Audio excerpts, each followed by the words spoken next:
This is the Red Pill Reich. On my last video, it talked about how polygyny is the norm, and we know this is true with the Y chromosome data and everything else.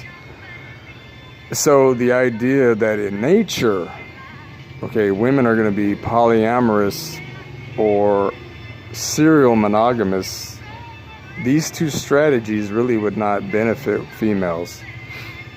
And it coincides with the Bateman principle.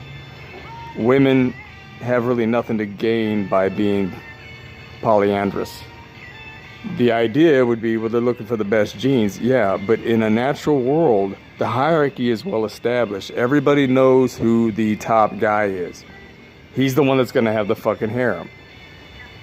So they're already getting the best genes. And if they're hypergamous, which they are, once they've satisfied that hypergamy itch and they're with the top guy, well, they're not going to need to be looking anymore. They've already got the best genetics. Now, the only other argument would be, well, they might find some better provider, but we've already discussed that in my other video where it proves that the dual mating strategy is bullshit. Okay, the ethnographic record has proven this long ago. So the top guys have the resources. A lower ranking individual is not going to be able to provide better than the top guy. In fact, he barely has enough resources to sustain himself. He's not going to be able to pay to provide some female. So not only once they've reached their goal of hypergamy and got the top guy, they're part of that harem now. They got the best genetics and they got the best resources with him. Even if they have to share it amongst other females, it's still better. So the idea of serial monogamy, they gain nothing by that. Now that would be a possible thing that could have occurred in modern times in clown world that we live in today. Okay, where all these man-made paradigms and, infrastructures that would not exist in nature. Just like the idea of a sigma male would never exist in nature. But maybe it can here. So maybe something like serial monogamy, I can explain why that might happen in today's world, because they don't know. We have all these, evolutionary mismatches today. They'll see a guy like Bill Gates. Well, he's got the status and he's got the money. Maybe he's the guy. They hook up with this dude and they quickly realize, well, this guy's a shit. He ain't shit. Maybe he got lucky or something. He's not a true, this guy would be an omega in nature. So they look for the guy who, this bad boy guy with the tattoos and shit, and he fits the narrative of what's cool and hip today. Again, with the mate choice copying also, all the other girls want a guy like that, so they want it too. Oh yeah, that's the one. They hook up with this guy, then they realize, nah, he's just a faker. He's just a pseudo alpha putting on the act. He ain't shit. He's a bitch. So then they start jumping from man to man, trying to find that hypergamy man. But then all these narratives are pushing these kind of guys, which are not the true genetic alpha. So they hook up. So then you get this thing that would be like a serial monogamous. But in nature, they would already know who the top guy is. It would be that alpha male. So they're getting their best genetics from him, and they're getting the resources. So they're going to be monogamous to him. Not serial monogamous, just stick with him. Why? There'd be no other reason. There'd be no benefit for them to jump around fucking other dudes. Again, like Bateman's principle, a woman can only have one egg a month.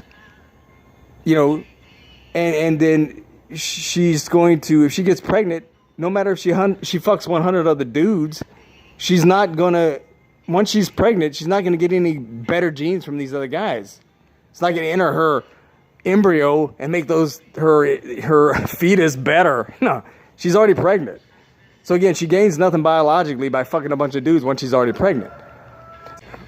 Now, there is one caveat to this that's called superfecundity or superfecundation, where a woman, if she's having sex with two men around the same time frame, there are cases when a woman can produce two eggs at the same time. And the sperm of one man can maintain in her body for around 4 to 5 days. So one of those eggs could have gotten impregnated by one man and the other by another man. And then they'll get what they call heteroparental twins. where one is from one and the other's from the other. But this is so extremely rare that the likelihood of them developing a strategy around that is practically zero. Okay, so it's not even worth mentioning. But this is one exception. But even then, would it make her get better genes? Not likely. If she's already with the top guy in the hierarchy, okay, he's already the best man genetically. And he's always going to have the resources too, above and beyond lower ranking dudes. So again, it wouldn't make sense for that type of strategy to come about for women, to be, just banging everybody when they already got the best man. Now, another thing that I wanted to talk about is there are theories as to why homosexuality came about. Now, these are just theories right now, so you can take it with a grain of salt, but I think this theory makes very good sense. When you got a situation in nature where there's a lot of guys left out, well, then they start fucking each other. Now, some would be born just naturally preferring to be with guys, right? So this helps with lowering the competition for females. And these homos, the top guy doesn't care. He knows this guy doesn't have any interest in his women, so hey, he can do what he wants. He's gonna have no problem with this faggot, right? So, and it also keeps the which I don't think really happened that much in nature either, but this idea that men will rise up against the top guy, because there's gonna be alliances amongst the top men, so and they're gonna have better genes anyway. So these lower ranking guys just rising up and kicking their asses. I've talked about this before. Well, that would keep these homos would keep these sort of uprisings at a minimum, And then with the women becoming lesbians, when you got a harem of women, one man isn't going to be able to distribute his attention to all these females as much as these women would probably like. So some of them become lesbians and they satisfy each other that way. Again, this is a theory, but I think it kind of falls in line with the whole polygyny being the norm. And so that is a few things I wanted to cover today.